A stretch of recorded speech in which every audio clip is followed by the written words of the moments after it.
Hello everyone and welcome to the One Stop Co-op Shop. This is Colin and today we're going to play Power Rangers, Heroes of the Grid. Go, go, Power Rangers! So I did not kickstart this game.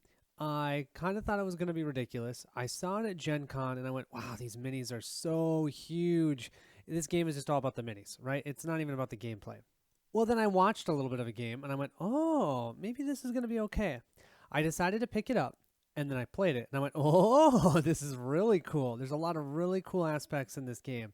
And I ended up getting the expansion as well. So I'm going to be playing with the expansion, the Shattered Grid. I actually have the villains coming as well. They haven't come yet, but I'll have the villains pack as well. I have really enjoyed this. I have only played it solo though, so I don't know what it's like with the up to 5 player count.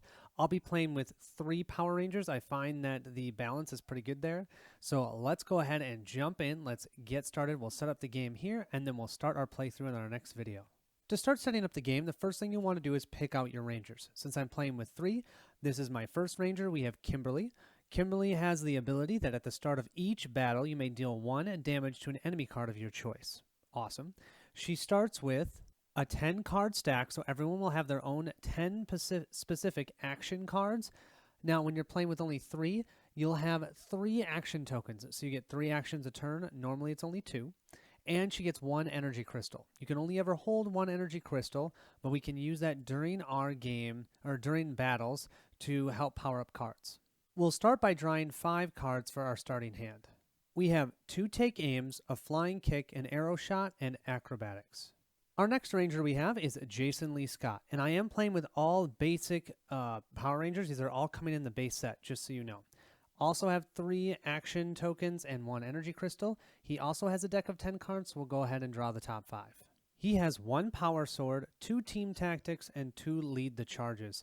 And look at that power sword. Look at that attack. But it does cost 3 crystals to play, so. Our final Power Ranger will be Trini Kwan here. Trini's ability is she gets double strike. Once per battle, after you play a card, you may immediately play another card with the same name. So cool. Sometimes that ability can be so helpful because normally when you play, one Ranger will do an action and then the enemies will do an action. So having her be able to do 2 actions essentially before the enemies activate, super helpful. Here we have our 5 cards here that we start off with. We have 2 Twin Fang Teamworks, so that'll be nice. We could potentially play both of those in 1 action, although they are a reaction card, so that's not as nice. We'll place each of our miniatures in the command center. This is going to be in the center of the board, and we'll place 4 energy crystals in here. That means anytime that a Ranger gets defeated, they'll spawn back in the command center. They basically go back to heal up, but then we remove one of those energy tokens. If ever a Ranger's defeated and there's no energy tokens left, we lose the game. Now, if you're playing this with a normal set of 5 characters, you'll only have 3 of these instead of 4. But since I'm playing with 3, we get 4 of them. Next, we're going to set up our power board. So every time we defeat a foot soldier, we're going to place him on this track. And then every time that gets filled, we're going to power up our power level. We'll start with our power level of 0. Then what we're going to do is we're going to set up the Zorg deck. So we start by placing the Dino Megazord on the bottom. Okay. Then we have our remaining 6 others or 5 others, 1 for each colored Power Ranger. And we're going to shuffle them up like so. And then we're going to place them on top. And what happens is every time we fill this track up, we'll gain 1 of those, and then we can use them once per round to help us with the enemies. Now, if you're playing with the expansion, there's more than just those 5 basic Zorgs. There's other ones as well for the other Power Rangers, but I'm just going to play with the base set just so you guys can see how this works. Next, you'll want to determine which enemies you're going to play with. So with the expansion, they add a 3rd foot soldier enemy type. So that is the Mastodon Troopers. I've never played against them, so I'm going to play against the Mastodon Trooper and the Super Putty Patrollers. There's also just the regular Putty Patrollers. We're just not going to play with them. You only ever use 2. So you make sure that you grab those 2 enemy decks and you find their deployment decks. I have the Super Putty Patroller decks and the Mastodon Trooper decks. Now, you want to look on the back side of these and look at the 2 locations that are on the cards. So on this one, we have Industrial District and the Angel Grove Park. That tells us we need to use those 2 locations.